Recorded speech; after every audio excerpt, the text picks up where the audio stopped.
Hello YouTube family होइन तपाईँहरूलाई चाहिँ मैले एकदम नजिक देखाउँछु त्यो स्नाइपरको सबैभन्दा तपाईँहरू ट्रेनिङमा खिच्नुहोस्। ट्रेनिङमा खिचेपछि यहाँ स्टार्ट भनेर थिच्नु है। यहाँदेखि डबल लिनु होइन भयो होइन। अब हामीले हान्दा यस्तो स्कोप निस्किन्छ अरे यसरी हान्नु सक्नुहुन्छ तपाईँहरू। स्कोप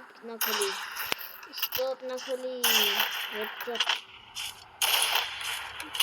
यो म्याजिक चाहिँ सबैकोमा वर्क गर्छ। तपाईँहरूले मलाई लाइक सब्सक्राइब गर्नु पर्यो। सबसे भन्दा अगाडि चाहिँ होइन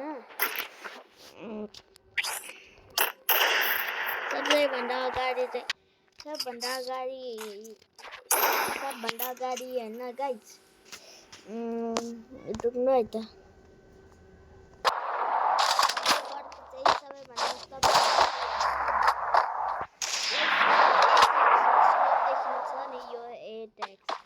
यो वाला यसमा चाहिँ होइन डबल ट्याप गर्नु पर्यो। अब त्यसपछि यो फायर बटनले हान्नु पर्यो। म्याजिक चल्छ है त गाइस, सबै ट्राई गर्नु होला।